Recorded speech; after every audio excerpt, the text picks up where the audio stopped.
the moment that you have a thought, your brain produces a neurotransmitter. And that neurotransmitter, it's a chemical in the brain. It's a messenger chemical, and it is exactly a match for that thought. So if I have a joyful thought, it's going to be a certain neurotransmitter. If I have a fearful thought, that's going to be a certain neurotransmitter. And that neurotransmitter, okay, just created in the brain. All right, now we've got to create a transport vehicle. That's a protein. It's called a neuropeptide, which, by the way, is also a match for that neurotransmitter. I've got a fearful thought, fearful neurotransmitter, then fearful neuropeptide. That travels in the body. And as it travels in the body, I feel body sensation. I feel shifting in my body. I start to sweat. I start to get a little bit panicked. My heart rate changes, my blood pressure goes up, and I'm starting to get into that protection mode.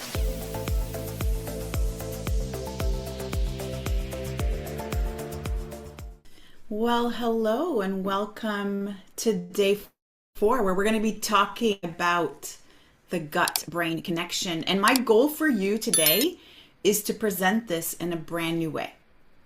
In a way where we're not going to just be talking about gut health and probiotics and the microbiome, but really understand, more importantly, what's behind the cravings.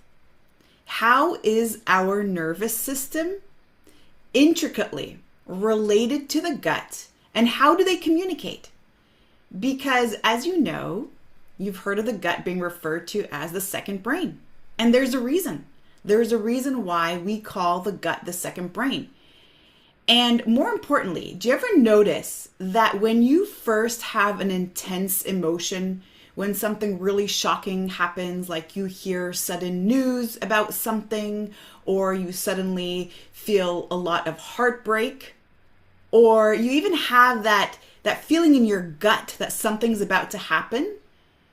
You notice that it all originates in the gut. You feel it all in the gut.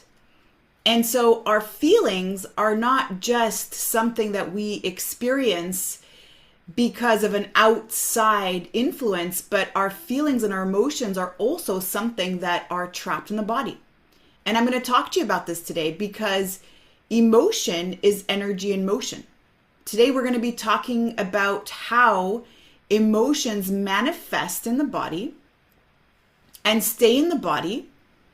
And I'm going to refer to you as these emotions being excess energy accumulating in the body. And notice throughout the entire week, as I've been talking about your body favoring stored energy, your body favoring stored energy, I didn't just say your body storing fat, your body storing fat, but I kept saying your body storing energy. And that's exactly what happens when we are in protection mode.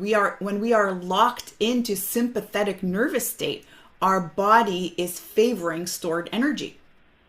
And there are many ways that this energy manifests, but one of the ways for this energy to be converted into something physical, into physical form or matter, and to be stored in the physical body is for that energy to be transferred into actual body fat.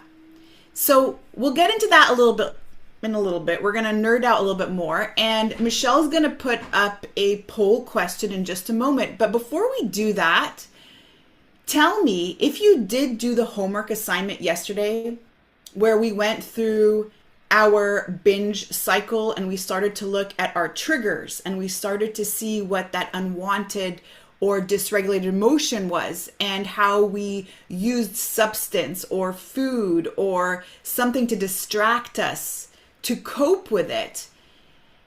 Tell me what you've discovered. If you had that opportunity to sit back with a non-judgmental stance and watch this movie play out, what came up for you? So I'd love to hear that in the chat. For those of you who had a chance to reflect a little bit, what came up for you? And for those of you that are joining for the first time live, I see a few new names today, then also tell me, what would you like to get out of today? What is your goal out of our time together today? Because something has piqued your interest. Something has piqued your interest. And as I've been saying all week long, if we've been in this place of struggle, knowing what to do not needing anybody to actually tell us what we're supposed to be doing, and yet we find ourselves either struggling to see the results physically on the body because the body is just being stubborn with us, it's not cooperating, or if we're finding ourselves constantly on the wagon, off the wagon, we do really well for a short period of time. And generally that short period of time of doing really well requires a lot of discipline, a lot of forced energy and motivation. And then all of a sudden, a life event will happen, or we'll get really busy. There will be a very big change in our life, and we find ourselves falling off that magical wagon. So if you're in this place, then I'm so happy because you're going to have a massive breakthrough today and tomorrow. Tomorrow we're bringing this all together. And if you haven't had a chance to yet, you can access all the replays. And I've been sharing this with you all week long. Repetition is mastery. So if you go in and hear these concepts over and over again, and you understand that your nervous system gets to decide the state of your metabolism, your nervous system gets to decide whether you're going to be storing energy in the physical form of body fat or you're going to be releasing energy, then your whole approach to wellness, to your health, completely changes. Yesterday, I spoke to you about the real definition of diet. And diet is not just what we consume through our mouth, but diet is everything we ingest from our environment, including what we're breathing in, the quality of the air that we're breathing, the toxins and chemicals that are in our food. It also includes what we watch on TV, the shows that we choose to watch, or the news that we choose to watch. It includes also our social media feed. What's on your social media feed? And that's one of the things that I highly recommend that you go back and purge and you audit that. If while watching and being on social media or after watching a particular show or your favorite little video on YouTube, you walk away with a feeling of not enoughness, or you walk away triggered, or maybe social media, because of the algorithms, knows that you love all the fitness videos and knows that that is kind of what's on your radar to release weight and you're really working on your health. Notice how all of a sudden in your search feed, that algorithm is going to suggest to you everything that has to do with that topic. So what are you going to see on social media? You're going to see recipes, you're going to see transformation stories, you're going to see all these people going through weight loss ideas, and you're going to hear about different diets, and you're going to hear about the keto diet, you're going to hear about all these things, and that's actually what you're going to believe is your world. And so you have that opportunity, and you have 100% control to decide what is going to be included in your diet and what's going to be excluded. And it can start with just as simple as monitoring what's on social media. And I'll tell you right now, I do this regularly. So I love social media because it helps me connect with you. It's the way that I get to connect with you. It's the way that I also get to share this information with the world. And I've had the honor and privilege to be able to share this different approach with people. And a night like last night on our community call, having all of these amazing ladies share their stories of transformation about how they're dropping pant sizes, but not because they've been dieting, not because they've been in the program and dieting, but because they've actually been auditing all these other parts of their diet. Their diet has been, I am regulating my nervous system. That has been what they're doing. Regulating their nervous system, understanding how to shift from protection mode to safety mode. And that's all they've been focusing on. And as a result of that, the side effect of that, they're releasing weight. Of course.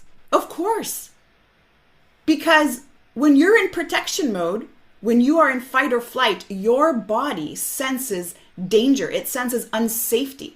And like I said, from all those different aspects of your diet, whether that's what you're eating or what you're watching or what you're listening to or who you're hanging out with, who you're spending time with, all of that is part of your diet. And if any of that makes you feel unsafe, what does unsafe mean? Feel unease. Feel like you can't be yourself. Feel like you're always second guessing yourself. Feel like you're auditing your words before you speak. literally feel that maybe even your safety is maybe at risk somehow. Maybe there's somebody who's violent around you. Maybe there's someone who's using aggression around you. Maybe someone who's being physical around you. All of these are forms of unsafety, including imposed food scarcity, which we spoke about. What is imposed food scarcity? Imposed food scarcity is me actually starving myself, me actually going into a caloric deficit because I want to make a change. And that change that I want to make is very much based on how I am judging myself. It's not inspired action. It's not a change that I'm bringing about in my life due to inspired action, which is excitement and energy and joy and gratitude and constantly feeling this elation as you move towards the thing that you want to create. But if instead I am creating these changes in my life, I'm restricting my food, I'm imposing food scarcity onto myself because I'm always like, ugh, when I look in the mirror. Or there's constant negative self-talk. I can't stand my body. I hate my body right now. I'm so disgusted by myself right now. And calling myself that FAT word that we spoke about yesterday. Remember, you can say the other F word. You can say fuck all you want. But don't use that word, the FAT word, to describe yourself. Because that becomes your absolute. That is what you command your body to do. And we spoke about this yesterday when we spoke about how every single thought that you have creates chemistry in the body. So if I keep saying things about my body that are very negative and my self-talk is very negative and I am in a scarcity mindset, well, guess what? I'm training my body to gear up to survive. I'm telling my body there's a danger. There's a danger. And if my body senses a danger, any threat that it receives from any of its five senses, it's going to create a thought. The thought is going to be projecting worst case scenarios. It's going to be a scarcity thought. What will happen if this? Oh my goodness, this might happen. I'm so worried that this might happen. What will happen if I lose my job? What will happen if I lose my relationship? What will happen if I this? What will happen if I run out of money? What will happen if I never get in shape? What will happen if I do this and I don't lose weight? What will happen? What will happen? What will happen? And you are in this scarcity mindset, projecting worst case scenarios. You're commanding your body. You're commanding your mind. So if you go through the workbook right now, by the way, and Michelle's placed that link here in the chat.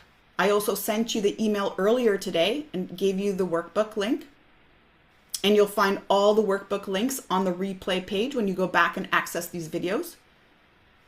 But what happens is the moment that you have a thought, your brain produces a neurotransmitter. And that neurotransmitter, it's a chemical in the brain. It's a messenger chemical. And it is exactly a match for that thought. So if I have a joyful thought, it's going to be a certain neurotransmitter. If I have a fearful thought, that's going to be a certain neurotransmitter. And that neurotransmitter, okay, just created in the brain. All right, now we've got to create a transport vehicle. That's a protein. It's called the neuropeptide, which, by the way, is also a match for that neurotransmitter. I've got a fearful thought, fearful neurotransmitter, then fearful neuropeptide. All right. Now we've got a fearful neuropeptide. Now that travels in the body. That travels in the body. And as it travels in the body, I feel body sensation. I feel shifting in my body. I start to sweat. I start to get a little bit panicked. I start to feel that fight or flight response. My heart rate changes. My blood pressure goes up. And I'm starting to get into that protection mode. That neuropeptide is going to travel all the way down to a gland. A very particular gland. Everything is a match. Everything is a match. It's not going to go anywhere else except the adrenal glands, where it's going to say secrete cortisol. And then once cortisol is secreted, it's going to do its job. What's cortisol's job? Keep blood sugar high at all times. Okay, how are we going to do that, body? Well, first of all, we need to slow down metabolism. Make sure that we don't waste any energy. We are in an emergency situation. It's panic mode right now. We have to hoard. We cannot waste. Slow down metabolism. Make this person have lower energy. Make it harder to do things. Decrease motivation. And then let's also up the cravings. If we need to have sugar in the bloodstream at all times, not only is the body going to start to give up all of its stored sugar and make it available for circulation, so that in case I need to fight or run or do something, I have instant access to sugar. I have instant access to energy. It's the fastest form of energy. But I mean, that's going to run out after a point. I mean, there's only so much that the body can actually drop into the bloodstream. So what do I have to do to keep my blood sugar high? I got to ingest more sugar. And that's going to be in the form of refined carbohydrates. That's why we'll have those sugar cravings. That's why we call ourselves sugar addicts. Because your body's doing exactly what it's supposed to do when it's in protection mode. It's actually completely healthy. You have sugar cravings and your blood sugar is high. Your metabolism has slowed down. And cortisol is also going to ask the body, hey, listen, since we want access to this energy quickly, please store it around the organs so that I can quickly reach for it when I need it. Don't put it on the legs. Don't put it in, bring it into the midsection so that when I can access it, it's there. And it can quickly get transported into the liver. And then I've got access to energy right away. I've got access to sugar right away. And so the body responds because the body's amazing and it's a miracle. And it's going to do everything it can to make sure that you survive. And so then what happens with all that sugar? Because now we need to know what to do with that sugar. So the pancreas jumps in, releases insulin. Insulin grabs all that sugar. Insulin is the storage hormone. And it starts to store sugar in the form of glycogen in the muscle tissue, in the liver. And once that capacity has been reached, which by the way is a very small capacity, we don't actually store a lot of glycogen in our body, then everything else gets shuffled into our fat cells, our adipose tissue, and gets converted into a wonderful form of energy that is stable, that can last a long time, and that can actually sustain us longer. Fat tissue is actually a very precious tissue. When your body's in fight or flight, when your body's in protection mode, it's not going to give up that tissue. That's gold. That's gold. And you know this, I don't have to tell you this. He or she who has the most stored body fat survives the longest when there's a famine. And that's how precious this tissue is. And so unless you can make your body feel safe through some of the things we've been talking about over the last 3 days, and I'm going to talk to you today about the gut-brain connection. Unless you can make your body feel safe, it's not going to give up its most precious assets. It's not going to do it. Sure, you're going to hire a better trainer. You're going to work with a nutritionist for a long time. You're going to try meal plan after meal plan. And we had somebody in the last rapid release masterclass who came on and spoke about her experience with the 75 hard as an example. Not that I'm knocking any of these. And I'm going to be 100% honest with you. When I look back at my last 25 years of work, I look back and with such shame around certain moments in my life where I thought I was doing the right thing. I thought by giving people meal plans and helping them figure out their macros and doing all these things, I was doing them a service. But it was actually quite the opposite. I was doing a massive disservice. A massive disservice even to myself. Because then I triggered my nervous system due to food scarcity, due to my body feeling like it's not allowed to have food. And so food scarcity happens when your body can sense the restriction, when your mind can sense the restriction. I want this, but I can't have it. I want to eat this, but I'm not supposed to. I want this, but I'm not allowed to, or I shouldn't. The moment that those thoughts are present in the mind, you've now created a restriction. And if you've created a restriction, your body sees that as scarcity. I want something, but there's a danger and I can't have it.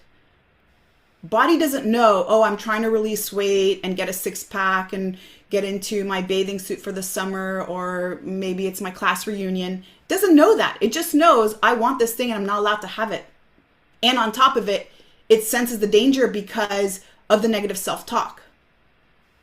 I mean, if you and I were to hang out together and all day long, you keep making fun of my body and the way that I look and shaming me for how I look and shaming me for all the things that I'm doing and not doing, I mean, how would that feel? And some of us are parents here in the room. You would never speak to your kids in that way. And if you have a partner, you'd never also speak to your partner in that way. Imagine all day long following them everywhere they go all day long to remind them of how they're not enough in all the ways. That's very triggering to the nervous system. And that's why today we have to talk about the gut-brain connection in a very different way. We're not, like I said, we're not talking about just dysbiosis and the microbiome and all the other amazing, gorgeous, beautiful things we hear about. But I want to talk to you about the intricate relationship between your mind, your thoughts, and what's happening in your digestive system. I'm going to talk about the vagus nerve a little bit, and I'm also going to talk about serotonin. All right. But before we move on, I'm going to check out some of the comments here. And Michelle's going to put a poll up. And if you have a moment just to answer this question, we'll just take a moment. It helps me better curate all of this conversation for you. So the question is, if you're watching the replay or if you are following on Facebook, what is currently stopping you from ending out of control eating behavior and having the health and body you deserve? What is currently stopping you from ending out of control eating behavior and having the health and the body you deserve? And I actually want you to get specific here. It's not a general question. I want you to get very, very specific. It's maybe the nighttime snacking. It's maybe my relationship with sugar. It's maybe my relationship with chips or fast food. I want you to be specific. Okay, this is not a know-how. It's not because you don't know how. All right, so I don't even want to see those answers because I know every single person in the room can write their own diet book if they wanted to.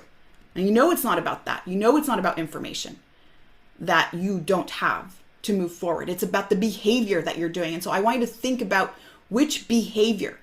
And out of control. So I talk about binge eating. And what's really interesting when I say the word binge eating is the amount of resistance I get from most people. And they say, I'm not a binge eater though. I'm not a binge eater.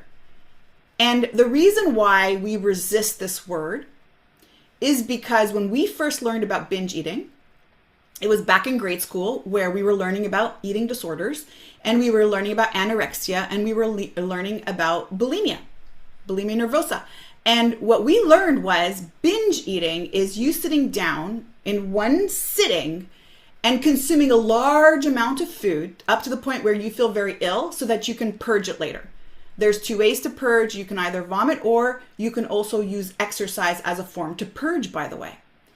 But whether you sit down for an hour or two and consume an entire pint of ice cream, 6 donuts, and a bag of chips, or you've consumed that all day long, and you know that that's the thing that you're wanting to avoid to do, and you're still doing it, then I want you to see that also as binge eating. It's not just sitting in one period and consuming all the foods at one time. It's what's happening throughout the day. It's you being out of integrity, which means I wanted to do this, and then actually I ended up doing that. I actually wanted to eat this way, and then I found myself eating at night in front of the TV. I ate breakfast, and then I made a smoothie, and then I had a great salad for lunch with some protein, and then dinner, I had my carb, I had my protein, I had my veggie, and then after dinner, that's when the chips came out, and then the cookies came out, and oh, damn it, why did I do that? Or I'm not gonna do that again. The word here is out of control. So anytime you have noticed in yourself behavior that you're not resonating with, this is like, you know that if I didn't do this thing, if I didn't have this behavior, then I actually wouldn't even struggle with overeating. It just would be non-issue. And then the second thing I want to say is that oftentimes I always see an unwanted eating behavior with another behavior, another unwanted behavior. And it could, for example, be overspending. So overspending and overeating go hand in hand. Over drinking and overeating go hand in hand. Cannabis and overeating go hand in hand. Watching TV or too much social media go hand in hand. So it's very interesting because how you do anything is how you do everything. you have that same behavior, you exhibit the same patterns in the different areas of your life. And that's what I want you to do. It's my job to bring your awareness to your patterns, because it's just a program. And that's the beautiful thing. When you understand how the nervous system works, the nervous system, which has nerves, which has neurons, it's really just conducting electricity. You have a thought, and then it's like sending energy, electricity, to get something done, like the computer program. And once you understand that, when you identify it, when you become aware of it without judgment. Why without judgment? Because if you have judgment, you reel yourself right back in. You are right back in if you have judgment. If you have judgment, you are right back in, because you've now created a secondary emotion. So if the reason why I have an unwanted eating behavior is because of my emotion or even boredom, there's a trigger, and I find myself eating to relieve that feeling. And then after my episode, I'm angry at myself. I'm berating myself. I feel shame. I feel guilt. I feel angry. I feel frustrated. I feel lost. I feel out of control. And that feels like a lot of fear. And so I begin to judge myself and judge my experience and start to punish myself. That's the restrict, binge, punish, promise cycle that I talk about. Then what I'm actually doing is I've just created a secondary emotion, and I brought myself right back in. Again, that's in your workbook. That's all in your workbook when we go through that protection mode cycle. And so if you want to break the pattern, you have to allow the pattern to run and then just be neutral and just watch it. And that's step number 1. And a lot of people are like, well, how do I do that? How do I do that? Because, I mean, of course I don't want to do it. Sherry, I know you want me to make peace with food, but let's be real, because honestly, my goal is to lose weight. Like, no matter what you say, I still want to lose weight. And I'm going to say, I get it. And it's okay to have that as a goal, and also be very aware that this is a side effect of your behavior. And if you want to have that end goal, then it's not going to be about the food, and it's not going to be about the amount of exercise that you're doing. In fact, I usually see this. People who are in protection mode, who do a lot of training and exercise, you just keep your body stuck in protection mode more. I mean, picture this with me. Thousands of years ago, and maybe actually still going on Earth right now, on the planet, when we lived in tribes, and all we had was food that nature gave us. And somehow one day, if our tribe was ever attacked and we had to migrate, what would that look like? That would look like, okay, food is scarce now because whoever just attacked us took all of our food and all of our resources and burned all of our huts. We now don't have a home, and now we have to migrate. So there's fear, there's hunger, and now I'm maybe running or walking with a lot of fear towards the next safe place. And so what does my body compute? My body is computing movement plus fear equals protection mode. Food scarcity plus fear equals protection mode. And that's why when you first start to make peace with food, one of the things that I ask you to do is understand the definition of inspired action. Inspired action. It's not just your why. It's not the why behind why you want to do something. Inspired action it's that word, inspiration. It's excitement. It's joy. It is love. It is driven by love. And if you understand that the way to move away from protection mode to safety mode is through love, everything is going to make sense. And it's that simple. And I just gave you the answer. I just gave you the answer. I just shared with you the how.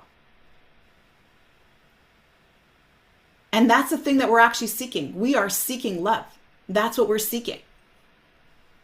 And on a very, very simple level, the way to do that is through self-love, actual real feeling of self-love.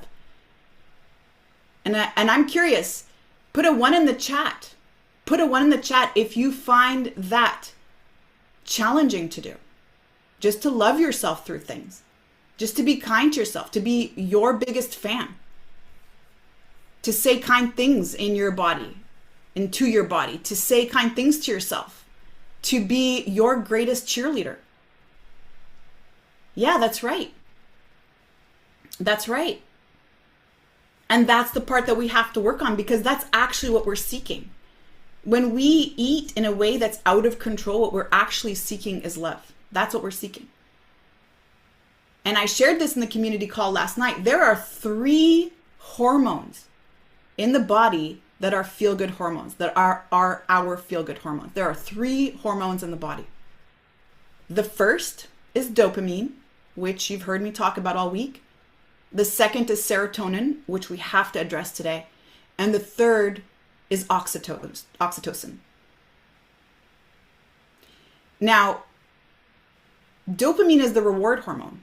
That is the hormone that is released anytime we give ourselves a fix if we have an addiction. And dopamine is a hormone that's released in the brain anytime we move away from pain or discomfort to pleasure/reward. So anytime I feel something as uncomfortable, whether that's an emotion, whether that's a conversation, whether that's a physical feeling in the body, and then I use something such as substance, food, alcohol, shopping, TV, that suddenly makes me feel good. And then I repeat that cycle a few times. I train my brain for that dopamine reward pattern, which is, Sherry, when you feel stressed and then you have ice cream, it feels good. And so my brain says, okay, every time you feel this emotion and stress and then you have ice cream, it feels good, dopamine's released. And that now becomes a pattern. And as you know, dopamine is short-lived. You feel good for just a short moment of time. Dopamine is a first-order thinking hormone also. And dopamine also gets numb after a while. Now, when I'm stressed in the same way at the same level, that amount of ice cream just doesn't do it anymore. My body's adapted to it. So what do I need? I need more ice cream. And that's why you see over time people overdosing on recreational drugs. Why is that? Because they actually need more and more to get that same dopamine hit that they did initially. 1 glass of wine that would give you a buzz is now 3 or 4 glasses of wine to give you that same buzz. A couple of cookies is now an entire box of cookies to give you that same buzz. And again, that is the dopamine reward system in the brain. So dopamine, okay, that's the first hormone. Then the second hormone that we have is serotonin. Serotonin, 90% of serotonin is released in the gut. 90% of serotonin is released in the gut. And serotonin is that joy hormone. When we don't have serotonin in the body, that's when we feel depression. That's when we feel anxiety. That's when we need maybe to take medication to help us get those serotonin levels up. But that's our natural constant feeling of joy, ease, gratitude, serotonin. And serotonin, again, 90% of it is produced in the gut. And here's what I've been saying over the last few days. When we are in protection mode, when you're in fight or flight, digestion is like at the bottom of the list of importance. Because if we are in an emergency situation, we've got to make sure we're always geared up for survival. And so blood flow is going to the arms and the legs to make sure that we've got instant access to that energy, that sugar, that cortisol is keeping high. And therefore, digestion is not important. And there's a difference, like I've been saying, between eating and then digesting. Eating and digestion are not the same function. Eating is actually mastication, breaking down food. Digestion now is what happens later in the intestines and in the colon, where food is actually going to be broken down into smaller particles. And it doesn't happen while you're eating. This happens hours later. And so if you're eating, you're actually not digesting. Yes, and some of you are going to say, well, actually digestion starts in the mouth. Well, amylase actually is just released in the mouth, in the saliva, to start to break down starch so that it can get into the digestive system. But actual digestion and distribution of nutrients, and also activating enzymes and regulating your hormones and all of the other important things, and releasing serotonin. All of that happens in digestion. All that happens in the digestive system. But if I'm in protection mode at all times, that's turned off. I need my digestive system to break down my fat tissue. So to release weight, my digestive system has to be a priority. To produce serotonin, my digestive system has to be a priority. But if I'm in protection mode, no wonder why I'm always bloated. I have indigestion. I've got all kinds of food sensitivities. I've got all kinds of things constantly going on in my gut. And I never get to digest. And it just seems like it's always accumulating in the midsection. And no matter what I do, it's always in the midsection. Well, that is exactly what you've asked your body to do through your thoughts, through the vagus nerve. And so I'm going to pause here just a moment. Okay. And I'm going to say this is the extent of the extrapolation that we're going to do around gut and brain connection. And what I'll actually do now is unpack everything that I've just shared. And this is an opportunity now for you just to share with me. What are your thoughts so far? What are your thoughts so far? What are your thoughts?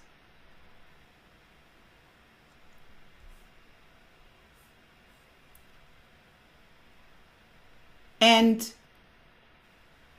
overwhelmed, scared. Yeah, and I'm curious why. I'm curious why, Janet. Can you expand on why it's overwhelmed and scared? And thank you, by the way, for sharing.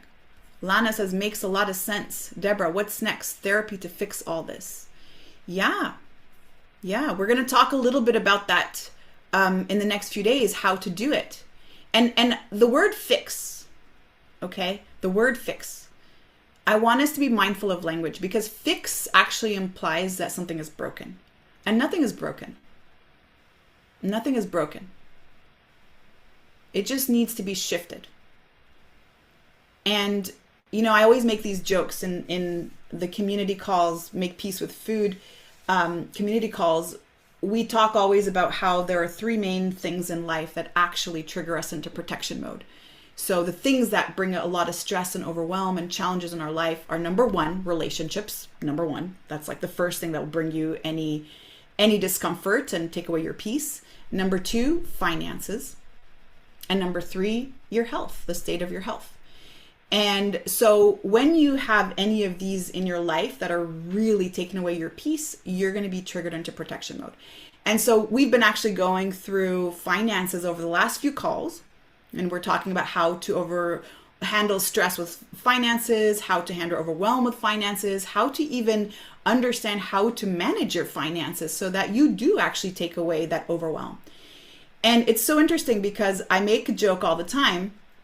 When in grade school did they actually teach us about finances? Like when? Like when was it in school that anyone ever taught you about finances and how to manage your finances? Right? And what's similar with finances and sex is that it's this thing that is assumed that you should know everything about, you should be very good at, and that you should somehow be a pro at. But it's also that thing that nobody ever talks about. And so it's super interesting because we don't ever learn through our education how to handle finances, how to be good at managing finances. Nobody teaches us how to be good at sex, and nobody also teaches us how to regulate our emotions and our nervous systems. It's kind of all the same. And so here we are thinking, what's wrong with me? I'm like, why can't I manage my money? Or why do I have some inhibitions or blocks around sex? Or why can't I regulate my emotions? Like, why have I been in protection mode this whole time? And it's not your fault. It's not your fault. We haven't been taught. That's not what we're taught in school. That's not what we're taught in our education. And so anyone who's feeling overwhelmed and scared, I also want to say that the same area of the body that brings up the feeling of fear is what also brings up excitement. And fear comes anytime you are ready to step out of what you already know. Anytime you're moving into the unknown, anytime you're moving into new territory and you're about to learn something new or do something new, that's when you meet fear. That's when you meet fear. And so fear is a sign that you're growing. If you don't feel fear, then nothing has changed. And so that's, again, another perspective to think about fear. Fear isn't a bad thing that I got to shut down. Fear means that now there are options for me. Fear brings up your options. That's actually what it's doing. Every single emotion that you have, we've got 4 emotions, 4 feelings: sadness, fear, joy, anger. Those are our 4. What makes a feeling is that it's short-lived. It just lasts a few minutes, maybe 5 minutes max. What's an emotion? Emotion lasts longer, lasts hours, days, and weeks and months, unfortunately, if it's dysregulated. And that's the difference between an emotion and a feeling. And so if you understand that every single one of those that I just mentioned, of those 4, are there to give you a message, now it's different. So if I feel fear, I'm not going to try to shove it down with pizza or with donuts or my personal favorite, chocolate chip cookies. But instead, I'm actually going to sit with my fear, and I'm going to want to know, what are you trying to tell me? Because fear shows up to show you your options. Fear gives you thoughts that you didn't have moments ago. That's what fear does. And it's there to actually help you. It's your guide. Hey, Cher, be careful because this might happen. Remember when you did that thing and then that thing happened? Well, just hello, heads up. It's like the blind spot detector on your car. That's what fear is. But what do? We turn it off because we're like, oh my God, like I don't know what to do with this.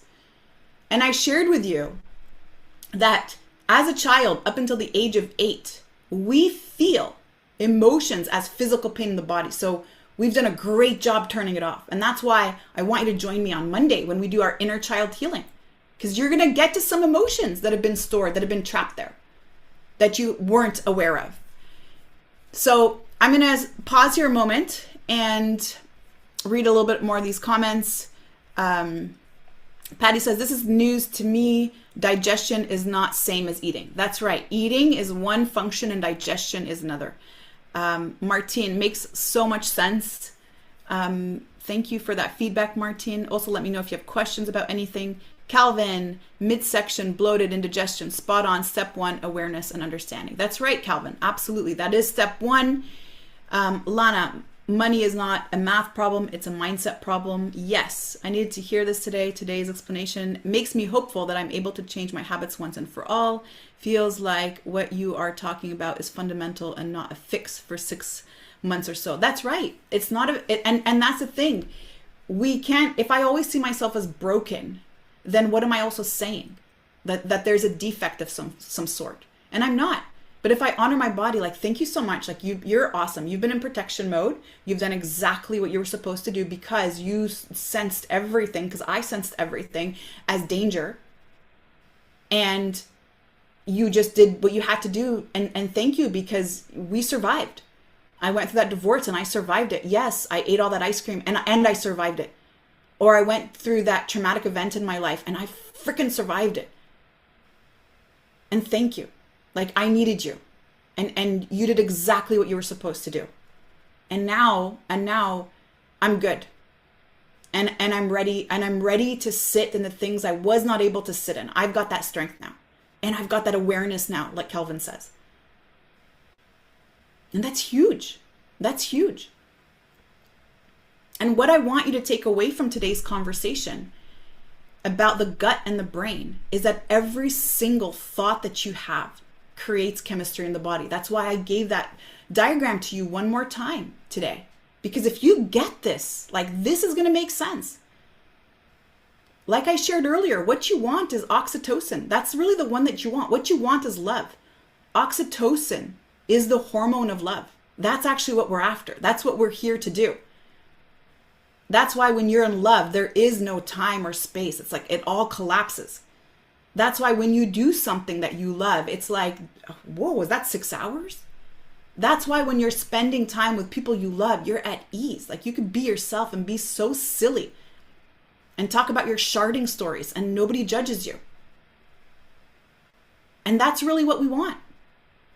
The hormone that we actually want to experience all the time is oxytocin. That's the hormone of love. That's the one that we get when we're kind to ourselves, when we say nice things to ourselves. It's the one that we feel when we do nice things for others, not expecting anything in return.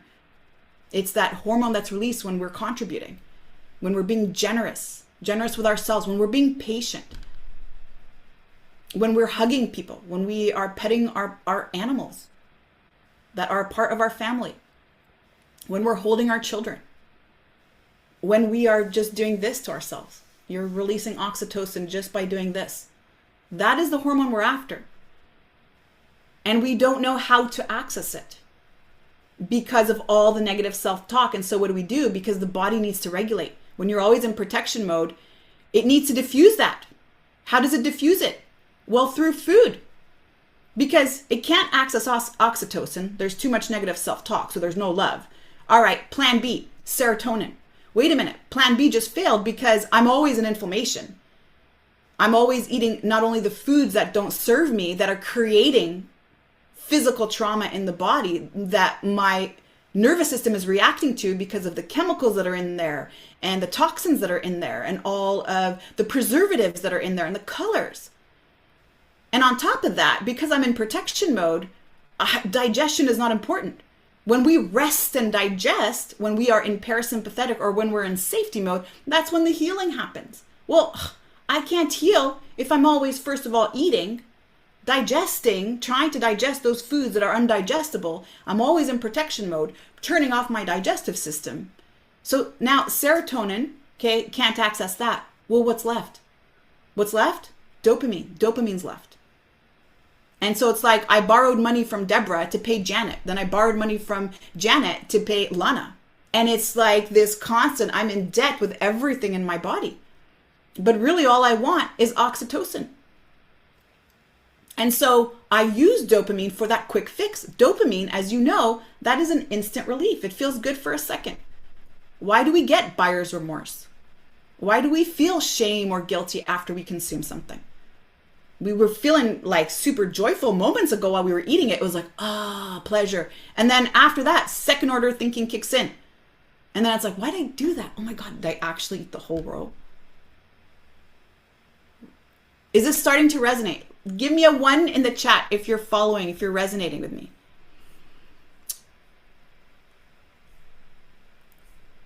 Yeah, and thank you, and thank you. And then also, if you're like, no share, it's actually not, then give me a 2. And I welcome that also. I welcome that also because this is a conversation. We're only on day 4. There's 5 more days of it. This is a conversation we're going to continue to have. And at this point, because I'm going to bring up that poll question in just a moment. So Michelle, maybe you can bring up that poll question, that second poll question. At this point, just where are you at right now? And really reflecting, not just around today's training, but the last 4 days. If you've been here over the last 4 days, if you've watched the replays over the last 4 days, where are you sitting right now? How is this landing for you? All right, so some of you are saying it's very helpful. You learn new things. Some people are still saying somewhat helpful, some new things, but not sure how to implement it. Yeah. And what I shared with you over the last 4 days really is the bread and butter of what I teach. And obviously the difference between listening to the information and then having somebody with you guide you through it is that ability for somebody to actually call you out on your blind spots, to really give you the right guidance for you at the right time. Because think about it. What advice can you give yourself when you've maybe messed up? When you've maybe fallen off the wagon? What advice in the past have you given yourself when that's happened? And what advice do you usually give yourself to get back on? And so when you have somebody supporting you through this journey, not only are they constantly encouraging you, giving you the right advice, making you maybe aware of things that you're not aware of, but also challenging you when they can actually see the story that's playing out in your mind, seeing you repeat the same patterns over and over again. And it's the reason why I have coaches. And I just said coaches. I don't have one coach, but I have coaches that help me with different areas of my life. And I have for the last 10 years. And that's non-negotiable. Why is that? Because if I were to think that I would do it all on my own, number one, it will take me way, way longer. I know that. I've tried that. Number two, and this has happened every time, I ended up actually wasting a lot of money and investing in things, trying to go about it on my own, until I finally started to work with the right person who just led me down that shortcut path. And then finally, being in that supportive environment, like there is so much value and so much merit from being around people who are doing the things that you're trying to do or who have already done it. And so tomorrow, I look forward to joining you here to have a massive breakthrough session. We're going to do an awesome process tomorrow. We're going to do hypnotherapy together tomorrow. And I want you to go through this experience with me. And when we go through this experience, we're going to be bringing together all the things that we've learned over the last 4 days in a way where tomorrow you'll actually walk away with an action plan to move forward. So I want to thank you for hanging out with me here today, for spending time with me today, for engaging in the chat, for sharing all your questions. And I will be coming back to look at these questions. I see that G Perry says, how do you do this with foods that don't sit well with you? For example, wheat doesn't sit well with me, but then that means I feel deprived because I can't have them. Yeah, that's a really good question. And that's why it's so important for us to actually go through more of a customized approach for you to learn what types of foods you react to and don't react to. But essentially, every time we're noticing that we've got one food sensitivity that came out of nowhere and I never had it before, and then now there's another food sensitivity and another food sensitivity, that actually shows you exactly where your nervous system is. It's starting to see everything as a threat. And when it starts to see everything as a threat, because also your immune system is located in the gut, your body just starts to fight everything and react to everything. So you may actually have a true sensitivity to gluten or allergy even to gluten, and you can find this out through tests. But if you don't, what's actually happening is your body's now starting to react to everything because digestion has just been suppressed for so long. So I hope that starts to make sense.